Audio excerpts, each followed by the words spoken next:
Olá, mentes curiosas! Sejam bem-vindos a esta jornada intelectual. Alguma vez vocês já se perguntaram por que, sabendo exatamente o que nos faz bem, é tão difícil colocar em prática? Especialmente quando se trata de algo tão simples e vital como desconectar e simplesmente ser. Você sabe que precisa de um descanso. Seu corpo pede isso aos berros, sua mente se sente exausta. No entanto, em vez de desligar o celular e fechar os olhos, você busca uma última notificação, um último vídeo, um último estímulo. Por que sabotamos nossa própria paz desse jeito? A resposta é complexa e perturbadora. Não se trata de uma simples falta de força de vontade. Você foi e nós fomos sutilmente condicionados a evitar o silêncio. Seu cérebro foi sequestrado por um sistema projetado para mantê-lo constantemente ocupado e, o mais importante, distraído. Para entender essa armadilha, primeiro devemos falar de um químico cerebral chamado dopamina. A dopamina é muitas vezes mal interpretada como a molécula do prazer. Mas na verdade é a molécula da antecipação e da motivação. É o motor que nos impulsiona a buscar recompensas. Cada notificação, cada curtida, cada novo vídeo é uma pequena e incerta promessa de recompensa. Neurocientistas de universidades como Stanford demonstraram que a imprevisibilidade dessas recompensas digitais ativa o sistema de dopamina de forma muito mais potente do que as recompensas previsíveis. Em essência, seu telefone e seus aplicativos se tornaram uma máquina caça-níqueis. Toda vez que você atualiza seu feed, está puxando a alavanca esperando um prêmio. Essa ação, repetida milhares de vezes, cria um ciclo de compulsão quase impossível de quebrar por pura força de vontade. Mas a química cerebral é apenas uma parte da equação. A segunda camada dessa prisão é sociológica. Vivemos no que é conhecido como a economia da atenção. Nesse modelo, seu tempo e seu foco não são seus, são uma mercadoria, o recurso mais valioso do século XXI. Empresas multibilionárias competem ferozmente por cada segundo da sua consciência. Contratam psicólogos, neurocientistas e designers para criar experiências tão viciantes que é fisicamente desconfortável desviar o olhar. Sua distração é o modelo de negócio delas. O sucesso delas depende da sua incapacidade de desconectar. Agora, isso nos leva a uma pergunta mais profunda e pessoal. Por que cooperamos tão facilmente com esse sistema? O que tememos encontrar no silêncio, na quietude de simplesmente ser? É aqui que a filosofia e a psicologia nos dão a chave mais sombria. Os seres humanos sentimos um medo ancestral do vazio, um conceito que os latinos chamavam de horror vacui, o horror ao espaço vazio. Durante séculos preenchemos esse vazio com arte, religião, comunidade. Hoje o preenchemos com um fluxo interminável de conteúdo digital irrelevante. A distração constante se torna um escudo.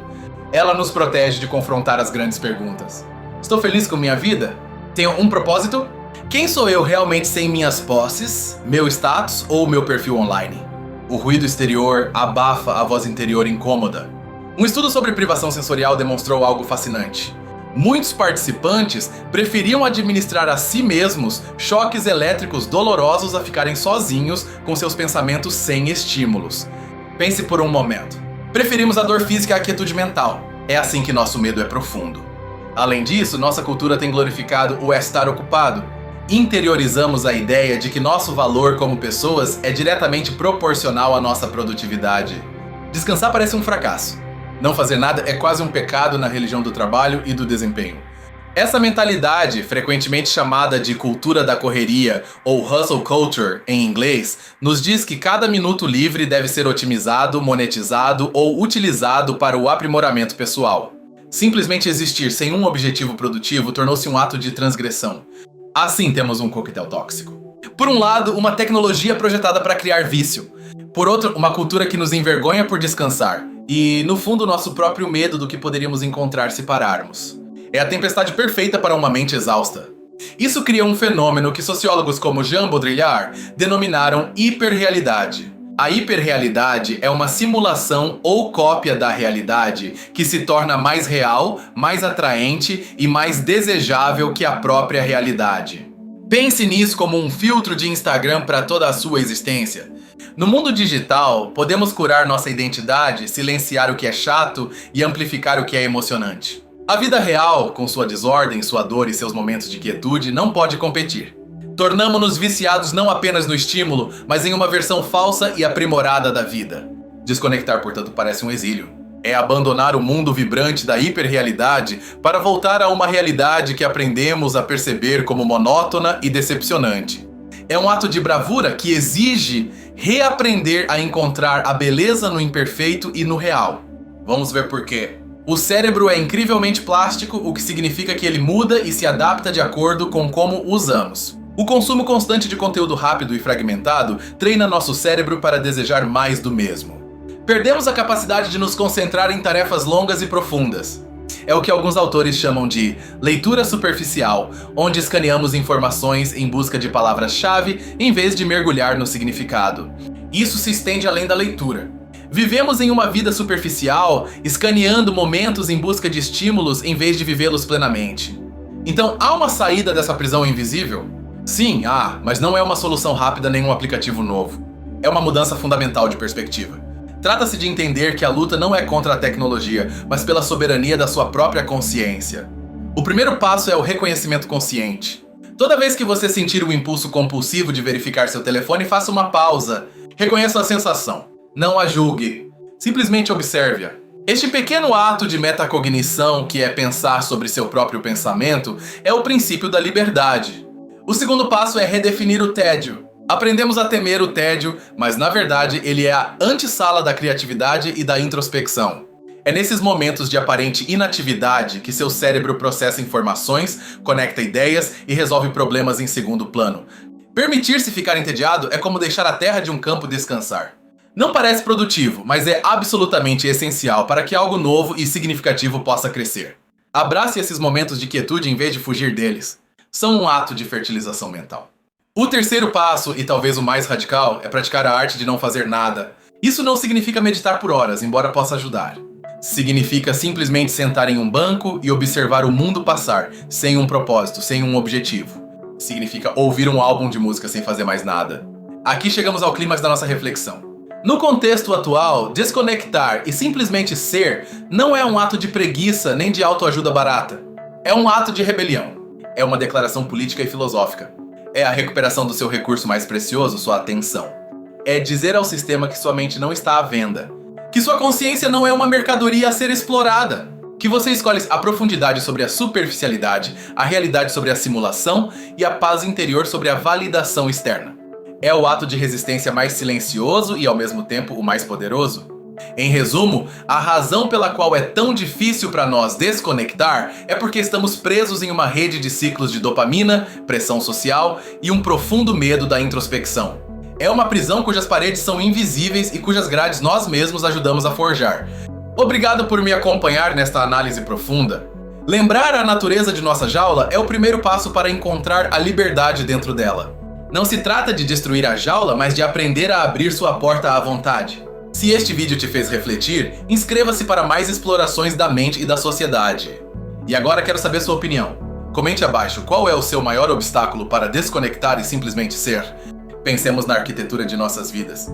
Cada espaço, cada momento parece otimizado para a conexão. O café tem Wi-Fi, o metrô tem cobertura, mesmo na natureza buscamos um sinal.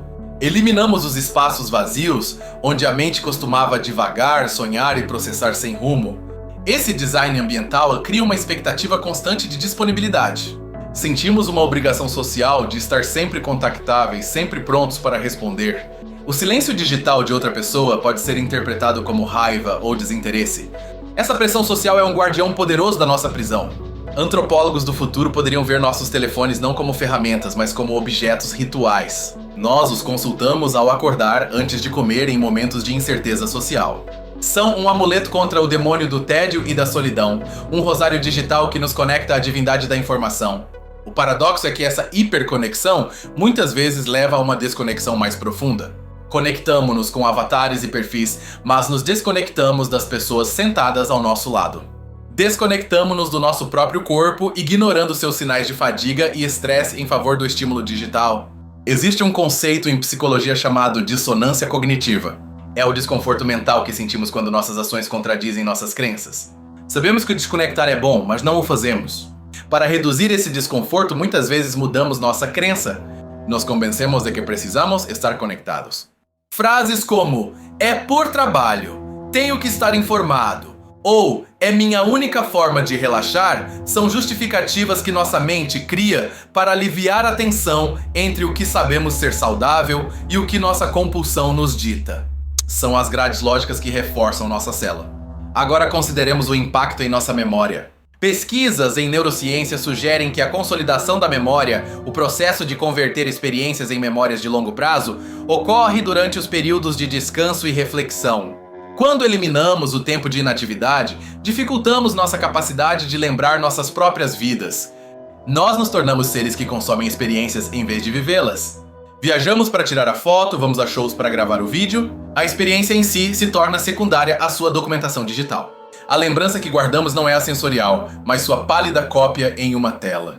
Filósofos existencialistas como Albert Camus falaram sobre a importância de confrontar o absurdo da existência.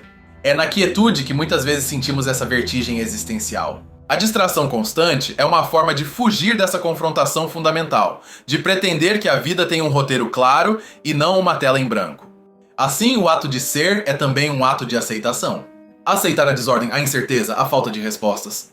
É renunciar à ilusão de controle que o fluxo de informações nos dá e abraçar a vulnerável e caótica verdade da experiência humana direta, sem filtros nem mediadores. A solução, portanto, não é demonizar a tecnologia. O problema não é o martelo, mas acreditar que tudo é um prego. A chave está na intencionalidade. Em vez de permitir que a tecnologia nos use, devemos aprender a usá-la como a ferramenta que ela é e saber quando guardá-la em sua caixa. Isso implica criar santuários de desconexão. Podem ser santuários de tempo, como a primeira hora do dia ou as tardes de domingo. Ou podem ser santuários de espaço, como um cômodo da casa onde as telas não são permitidas, pequenos oásis de realidade analógica em nosso deserto digital. A resistência também pode ser social. Conversar com amigos e familiares sobre a importância dos momentos sem telefone. Combinar jantares sem dispositivos sobre a mesa. Normalizar o não responder imediatamente. Trata-se de tecer coletivamente uma nova etiqueta social que valorize a presença acima da telepresença. Pense desta forma. Cada momento em que você escolhe olhar por uma janela em vez de uma tela, cada vez que decide caminhar sem ouvir um podcast, você está realizando um pequeno ato de sabotagem contra o sistema da economia da atenção. Você está reivindicando um fragmento da sua própria mente. O irônico é que, ao buscar constantemente a otimização e a eficiência, perdemos uma forma superior de inteligência. A mente que divaga, a que se permite perder tempo, é muitas vezes a que esbarra nas soluções mais inovadoras e nos pensamentos mais profundos. A ineficiência é, às vezes, o caminho mais curto para a genialidade. Nossa identidade se entrelaçou com nossa atividade digital. Sou o que compartilho. Desconectar parece uma pequena morte, um desaparecimento temporário do mundo social. O medo da irrelevância de perder algo é uma das correntes mais fortes que nos prendem. Para contrariar isso, precisamos cultivar uma identidade que seja independente da validação online. Uma identidade baseada em habilidades, relacionamentos reais, valores e experiências internas. Um eu que não precise ser publicado para se sentir real. Este é o verdadeiro trabalho de desenvolvimento pessoal na era digital. A fadiga de decisão é outro fator-chave. Depois de um dia tomando centenas de pequenas decisões no trabalho e na vida, nossa força de vontade se esgota. À noite, quando mais precisamos desconectar, é quando somos mais vulneráveis à rota de menor resistência, que é o fácil estímulo de uma tela. Por isso, a estratégia não deve depender da força de vontade no momento crítico. Deve ser uma estratégia de design. Deixar o telefone carregando fora do quarto à noite, colocar um livro na mesinha de cabeceira. Pequenas mudanças no ambiente que tornam a decisão correta a mais fácil. A natureza é o antídoto mais poderoso que temos. Numerosos estudos, como os da Universidade de Michigan, demonstram que mesmo breves períodos em ambientes naturais podem restaurar a atenção, reduzir o estresse e melhorar o humor. A natureza não exige nada de nós, simplesmente nos permite ser. Na natureza, nossos sentidos se sintonizam com um ritmo diferente, mais lento e complexo. O som do vento, o cheiro da terra úmida, a visão de um padrão em uma folha. Essas são formas de atenção que nos ancoram no presente e nos libertam da tirania da urgência digital. É crucial entender que você não está sozinho nesta luta. É uma condição definidora da nossa época. Sentir a dificuldade para desconectar não o torna fraco ou defeituoso. O torna humano no século XXI. A autocompaixão é fundamental para começar a mudar. O vício em distração funciona como qualquer outro vício. Frequentemente, o que buscamos não é o objeto do vício em si, mas uma fuga de uma dor ou desconforto subjacente.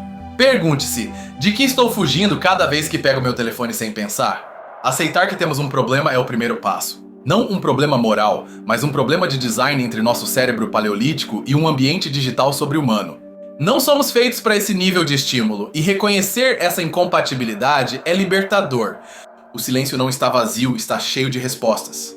Cheio das ideias que você não sabia que tinha, dos sentimentos que não havia se permitido sentir e da pessoa que você é por baixo de todas as camadas de ruído e expectativas. O objetivo não é esvaziar a mente, mas permitir que ela se ouça. A prática da atenção plena, ou mindfulness, como é conhecida em inglês, é um treinamento direto para isso. Consiste em ancorar sua atenção no presente, geralmente através da respiração. Toda vez que sua mente divaga, você a traz de volta com gentileza. É como fazer flexões para o seu músculo da atenção. Lembre-se de que as plataformas digitais são projetadas com recompensas variáveis e intermitentes. É o mesmo princípio que torna as apostas viciantes. Você nunca sabe quando receberá a próxima grande recompensa, então continua verificando. Conhecer o truque do mágico o torna menos eficaz. No final do dia, a pergunta não é como podemos escapar do mundo digital, mas como podemos viver nele sem nos perder. Trata-se de cultivar um jardim interior tão rico e fascinante que o mundo exterior, com todas as suas luzes brilhantes, às vezes empalideça em comparação. Cada escolha de desconectar é um voto a favor de uma vida mais profunda e autêntica. É uma pequena vitória na grande batalha pela soberania de nossa consciência. E essas pequenas vitórias acumuladas são as que nos permitirão finalmente ser livres para simplesmente ser. Este dilema não é novo. O filósofo Blaise Pascal escreveu no século XVII que toda a infelicidade do homem deriva de uma única coisa, que é não saber como ficar quieto em um quarto. A tecnologia apenas amplificou essa antiga dificuldade humana. O fluxo constante de informações nos dá uma ilusão de conhecimento, mas muitas vezes se trata de um conhecimento superficial. Confundimos estar informado com ser sábio. A sabedoria requer tempo, reflexão e silêncio, ingredientes que nossa dieta midiática atual raramente proporciona. A criatividade também sofre. Uma meta-análise de numerosos estudos confirmou que o tédio é um catalisador para o pensamento divergente, ou seja, a capacidade de encontrar múltiplas soluções para um problema. Ao eliminar o tédio, estamos de fato sabotando nossa própria capacidade de inovação. Adotamos uma mentalidade de caixa de entrada zero para a vida. Tentamos responder a cada estímulo, processar cada pedaço de informação como se a vida fosse uma série de tarefas a serem concluídas. Mas a vida não é um e-mail. Não é para ser gerenciada, mas vivida.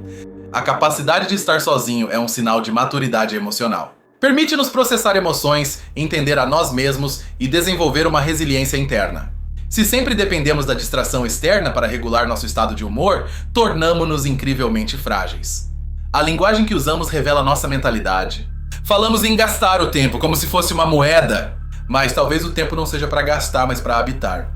Simplesmente ser é mudar de uma economia de escassez temporal para uma de abundância presente. A empatia, a capacidade de sentir o que o outro sente, também requer recursos atencionais. Quando nossa mente está fragmentada e constantemente distraída, nossa capacidade de conectar profundamente com os outros diminui.